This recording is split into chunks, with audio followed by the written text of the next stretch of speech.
We've all been there, right? An app crashes, a website just won't work. It's frustrating. But have you ever wondered what the actual real-world business cost of those glitches is? Today, we're going to dig into what a single software bug really costs when it gets out to users. And trust me, the price is way, way higher than you think. So let's just ask it straight up. What's the price tag on one mistake? A couple of bucks? A few thousand? Well, as you're about to find out, the answer is so much bigger and way more complicated than you might imagine. And it all comes down to one simple question. When do you find the bug? Okay, this is the first and most critical thing to understand. When a developer catches a bug on their own computer, it's a technical problem. It's a puzzle to be solved. But the second that exact same bug escapes into the wild, into what we call production, the version that we all use, it completely transforms. It's not a tech issue anymore. It's a full-blown business problem, affecting real people and very real money. And this idea is so important, it actually has a name, the bug cost curve. Look at this. If you catch a mistake way back in the planning stage, it's super cheap to fix, like $1 worth of time. But if you let it slide, that cost just explodes at every single step. It's a tiny snowball that turns into a financial avalanche by the time it hits your users. So, how big of an explosion are we talking about here? The numbers are pretty staggering. A bug that makes it all the way to production can cost up to 100 times more to fix than if you just caught it back in the design phase. 100 times. Let that sink in for a second.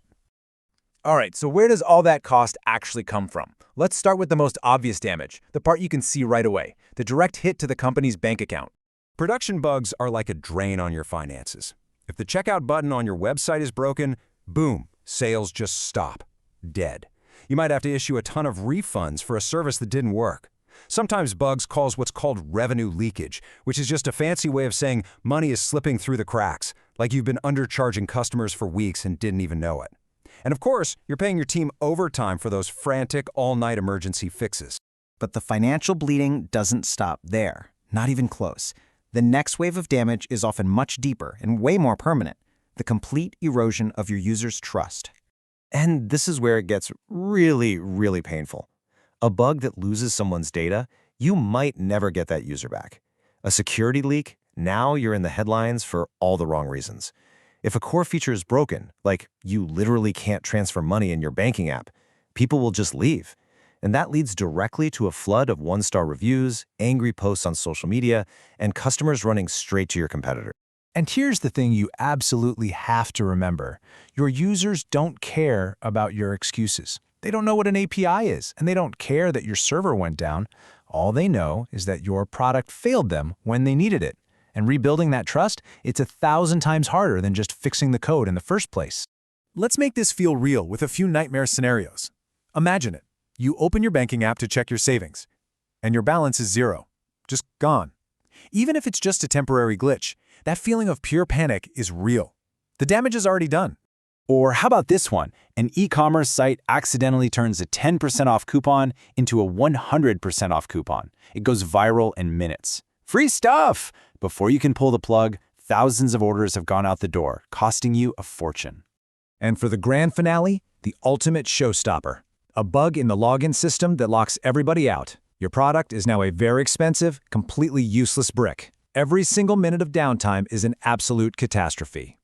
So, you've got this fire raging on the outside for all your customers to see. But what about inside the company? Well, there's a huge hidden cost being paid, and it's being paid by your team. Instead of building cool new features, your best and brightest engineers are stuck firefighting, just desperately trying to put out the latest blaze. They're forced to drop whatever important work they were doing, which shatters their focus and just kills productivity. This constant state of crisis leads to incredible stress and eventually to total employee burnout. And all of this leads to the final and honestly, the most dangerous cost of all. It's the one that never shows up on a spreadsheet, but it can silently and slowly destroy a company's future. It's called opportunity cost. Put simply, every single hour your team spends fixing a bug that shouldn't have been there is an hour they are not spending building your next killer feature. Your roadmap stalls, your progress grinds to a halt. Let me be really blunt about it. While your team was busy fixing what was broken, your competitor was busy building the very feature that's going to steal your customers. That is the terrifying price of opportunity cost. And these crises, they have this nasty habit of leaving something toxic behind. It's called technical debt. It's like taking out a high-interest loan on the quality of your code. You get a quick fix right now, but you're going to pay for it with interest for a long, long time. Here's exactly how it happens. You rush a fix, you tell yourself, we'll clean it up later, but you never do. You bypass all the normal testing because, hey, it's an emergency, and pretty soon, that part of your code is a tangled, fragile mess that's nearly impossible to work with. And that just makes the next bug even more likely. It is a vicious, vicious cycle. So after all that doom and gloom, what's the answer? It's not some fancy new tool. It's a fundamental shift in how you think.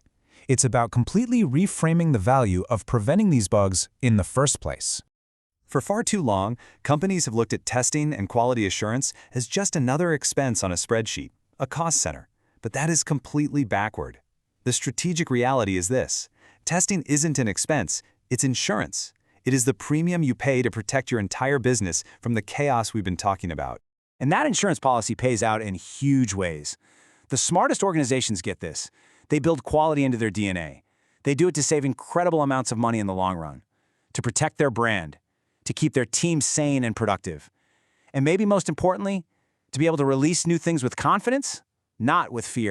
If you take only one thing away from this explainer, let it be this: investing in quality upfront might feel a little slower, but it is always, always cheaper than dealing with the spiraling cost of chaos down the line. And that leaves us with one final question for you to think about. Every single day, your development team is making a choice, whether they realize it or not. Are they spending their precious time and talent fixing the mistakes of the past, or are they free to build the future? The answer to that question, well, that changes everything.